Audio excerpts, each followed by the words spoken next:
ओम त्वं नो अग्ने तव देव पायुभिः मघोनो रक्ष तन्वञ्च वन्ध त्राता तोकस्य तनये गवामस्य निमेषं रक्षमाण स्तव व्रते। तुम हे अग्नि देवकर्म करने वाले, आदर किए जाने योग्य, अभिनंदन किए जाने योग्य, हमारे लिए तुम्हारे आजीवन रक्षा साधनों द्वारा आय पंचमांश देने वाले धनवान की रक्षा करो और शरीर की त्राण करने वाले हो, पुत्र के पुत्र पोता की गमन की जाने योग्य, भूमि इंद्रियां वाणी किरण की अपलक रक्षा करने वाले हो तुम्हारे व्रत में। ये ऋग्वेद के प्रथम मंडल के 31वें सूक्त का 12वां मंत्र लिया गया। दुष्ट ये प्रयास हमेशा करेंगे कि वो ऐसी स्थिति निर्मित करने का प्रयास करेंगे कि आपकी सुरक्षा को वो खतरे में डाले, लेकिन जो सत्कर्मी लोग रहते हैं वो खूब उनकी कुटाई करते हैं, धुनाई करते हैं। ऐसे दुष्टों का वो बहुत तरीके से उनकी पिटाई होती है। वो उनको दुष्टों का दलन वो बहुत अच्छे से जानते, सत्कर्मी कैसे करना है।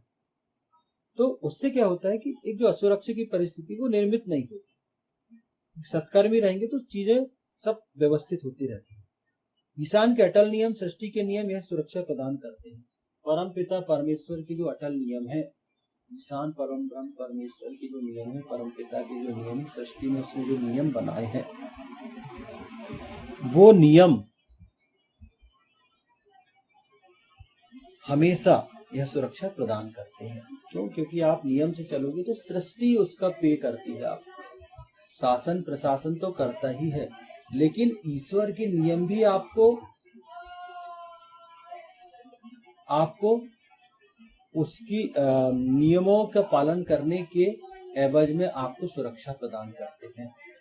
ईश्वर की सृष्टि के नियमों की सुरक्षा भी आपके ऊपर, आप पर हमेशा रहती है। क्यों? इसको आप ऐसा समझ सकते हो कि आप प्रकृति का, आप ठीक है, आप दूसरे रूप में समझो कि आप जो प्रकृति का संरक्षण करेंगे, नेचर का संरक्षण करेंगे, तो नेचर भी आपका संरक्षण करेगा। हम कह रहे हैं कि अगर हम ईशान के नियमों को, परमपिता परमेश्वर के नियमों को मानेंगे, उनके अनुसार चलेंगे, तो हम सुखी रहेंगे। ईशान हमारी हमारे सारी जो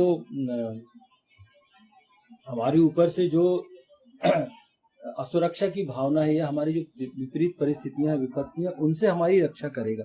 ये तो हम कह रहे हैं। लेकिन अगर हम इसको ऐसे समझें कि बाय नेचर, तो आप ये बताओ कि अगर आप प्रकृति की रक्षा करते हैं, ईशान की प्रकृति के साथ चलते हैं, तो प्रकृति भी आपको कभी परेशान नहीं करेगी। जैसे अगर आप पेड़ लगाते हैं, आप जल का संरक्षण करते हैं, तो निश्चित तौर पर अगर आप पेड़ लगाएंगे तो वातावरण में ऑक्सीजन की अधिकता रहेगी ना, गर्मी कम लगेगी आपको।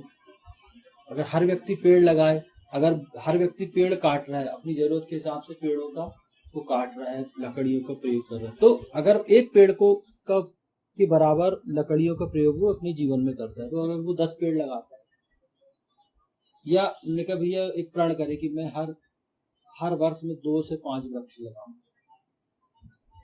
और हर व्यक्ति ऐसा करे, तो प्राकृतिक जो संतुलन है वो हमेशा बना रहेगा। प्रकृति का संतुलन कभी नहीं गड़बड़ा। जल का आपको संरक्षण करना है। अगर हम जल का संरक्षण करेंगे तो कल वो वही जल हमारे काम आएगा। तो ये छोटी छोटी चीजें हैं, हम इसको ऐसे समझ सकते हैं।